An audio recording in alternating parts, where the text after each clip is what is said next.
On that almost too quiet night, the streets were empty, and the soft glow of streetlights cast long shadows inside Joe and Olga Connell's beautiful home. They were relaxing after a long day, unaware that danger was just outside. Suddenly, there was a noise like a struggle, and fear filled the air. By the time anyone realized something was wrong, it was too late. At first, it seemed like a simple break-in and robbery gone wrong, but as detectives dug deeper, they found something much more disturbing. Someone had been planning this for a long time and wanted Joe and Olga dead, and the truth would shock everyone who thought they knew them. Joseph came from a wealthy and close-knit family. As a child, he had an older brother named John and a younger sister named Kelly. Like most siblings, they fought a lot as kids, but when their parents got divorced, things changed. Instead of growing apart, they became inseparable and formed an unbreakable bond. They stayed with their mother after the split, and over time, she found love again. Her new husband was a great stepfather who easily filled the role of a caring and supportive parent. The family lived in a quiet and friendly neighborhood. The days were busy with schoolwork and work, but the evenings were holy because everyone gathered around the dining table to tell stories and talk about their day. Joseph, or Joe, was a determined and disciplined young man, especially when it came to his studies and work. He also had a fun side that made him the life of any party. He thought of running his own business and becoming famous from a very young age. Because of his strong senses and never-ending drive, he and his best friend Christopher Rivers made their dreams come true. Joe opened a machine shop and a specialized store in Taville. Their story was one of persistence and hard work. Two young men building a successful business from the ground up. The community recognized them as talented entrepreneurs who shared a deep passion for their business and a strong friendship. Joe had always enjoyed being single and hadn't rushed into relationships until he met Olga, a beautiful Russian woman. They met on a dating website and quickly realized they had similar views on life, which made their connection easy and natural. Olga told them that she was going through a breakup and had just moved to the United States. Joe then told her about his past relationships and hopes for the future. They had a strong connection right away, and he soon realized he couldn't imagine life without her. Joe suggested Olga happily agreed, but there was one small problem. She hadn't met Joe's family yet, but he was sure they would accept her when they did. When they did meet her, they were enchanted by her beauty and charm, and even Joe's most skeptical relatives were shocked that someone had been able to break through his stubborn independence. Their relationship grew quickly. Joe was proud to show Olga off by taking her everywhere and telling her he loved her. But Olga had a fiery Siberian spirit that everyone was surprised by. She was fearless and resourceful, and she seemed like she could handle any challenge. Joe, who was completely in love with Olga, didn't waste any time planning their wedding, as if he sensed an urgency that neither of them understood at the time. Some people, they say, are always in a hurry to live. The investigation started with a lot of questions. After the attack, the police tried to figure out what had happened. People who saw the killing were asked about it, but no one had actually seen it happen. Many people, though, said they heard gunshots and ran away in fear. Not far from the crime scene, forensic experts found many shell casings from two different firearms, which proved that multiple attackers were involved. The number of shots fired suggested a deliberate and brutal execution, and it was clear that the attackers had been waiting for Joe and Olga to get home. The couple had spent the evening at a popular bar celebrating Joe's birthday with friends and family. They laughed and danced until midnight before calling it a night. As they parked near their home and made their way to the front door, their attackers spotted the perfect time to strike. The next step in the investigation was to talk to the victims' families. Officers sat down with Joe's mother and stepfather in the hopes of parents were confused because it seemed like Joe and Olga didn't have any known enemies. However, as the police knew, success and happiness often go hand in hand, so just because the couple never talked about their problems didn't mean they didn't exist. As the detectives dug deeper into the case, an interesting revelation came to light. The night before Joe's wedding, he and his sister Kelly got into a fight over a valuable family heirloom, an ornate diamond ring that is thought to be worth $20,000. A fight broke out between them, but Kelly's family said he would never hurt anyone. To add to the mystery, the ring stayed on Olga's finger after the attack, making detectives wonder if the fight had really stopped. Kelly was one of the first people to arrive at the crime scene that terrible night. Since she lived in a different area, the fact that she was so close to the scene of the crime made people wonder. Investigators couldn't rule out the idea that unresolved anger had something to do with what had happened. But how did Olga get her hands on the family ring? The Virgin Islands were chosen as the location for Joe and Olga's wedding. The only problem was the engagement ring. According to family tradition, the heirloom ring should be passed from mother to son before the wedding, but it had already been given to Kelly for her own wedding 10 years before. Determined to follow tradition, without conflict, Kelly refused to return it. Joe stole the ring from his sister, replaced the diamonds with zirconium, and then returned it in a discreet way. The real diamonds were then set into Olga's engagement ring. It was a calculated move to keep traditions alive while avoiding family conflict, but it backfired when Kelly found out about the switch and was furious.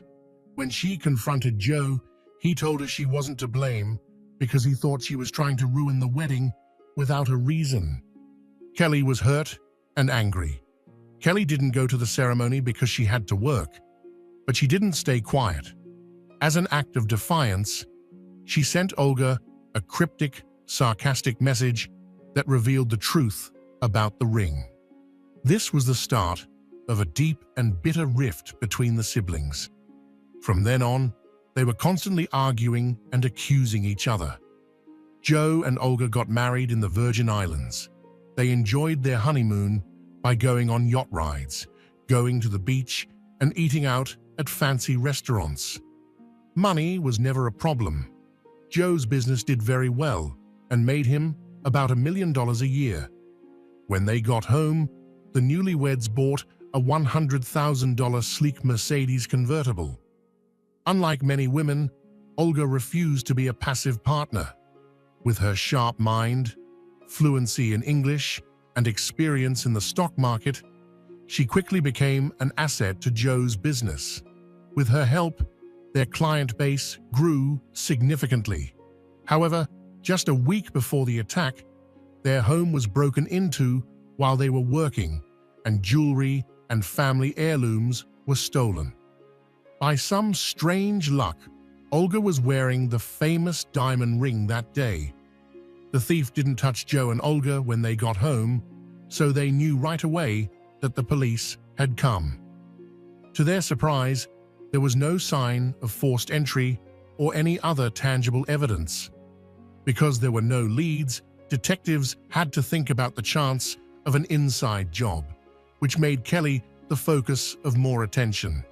Some people thought she planned the robbery as revenge for the ring's lies, but before detectives could make any progress, a much worse crime happened. Joe and Olga were brutally murdered. When detectives questioned Kelly, she looked devastated. She was cooperative and honest, even showing them a text message between her and Joe. Olga had thought Kelly was planning the robbery. Kelly strongly denied any involvement, even though she was very sad. She was under a lot of pressure from investigators who saw her as a person of interest, but the evidence did not support her guilt. During multiple interrogations, Kelly never changed her story or seemed confused at the funeral. Her sadness was clear. She had loved her brother, and his death was very hard on her. As detectives expanded their investigation, they looked at other possible motives. Joe was a successful businessman in high demand, and Olga was a beautiful woman. Could jealousy have played a part? Did someone from their past hold a grudge strong enough to turn into murder? Those ideas didn't catch on for long. Joe had ended past relationships on good terms, and his ex-partner was now happily married. The same was true for Olga. She had cut all ties with her Russian ex-husband. It didn't make sense that someone would have traveled across the ocean to get revenge, so the search for the newlyweds' enemies continued as detectives remained determined to find the truth behind the brutal crime. Their attention quickly turned to Kelly's husband Garrett, who was known for being devoted to his wife and would do anything to protect her. If Kelly had a deep-seated grudge against her brother, would Garrett have taken it upon himself to seek revenge? When questioned, Garrett remained calm and cooperative. He gave a strong alibi and firmly defended his wife's innocence. However, during the conversation, he cast doubt on Joe's financial success, implying that his brother-in-law's wealth might not have come from legal means. He suggested that Joe had been involved in illegal activities, possibly dealing drugs. At first, detectives didn't believe Garrett's claims, but as they looked deeper, other people started to share the same doubts. Unnamed sources said that Joe had been selling steroids in secret and making a lot of money from it. The investigation quickly led to Christopher Rivers, Joe's longtime business partner and best friend. Unlike some people who were clearly shocked by Joe's death, Chris went about his daily business as usual. As a co-owner of a business, he had to deal with customers and suppliers, but his lack of interest in the situation made people look at him funny. Because detectives were interested in his behavior, they chose to talk to Chris directly. He told them that he had been invited to the wedding party, but had to miss it because of work. His comments about Joe, on the other hand, were surprisingly harsh.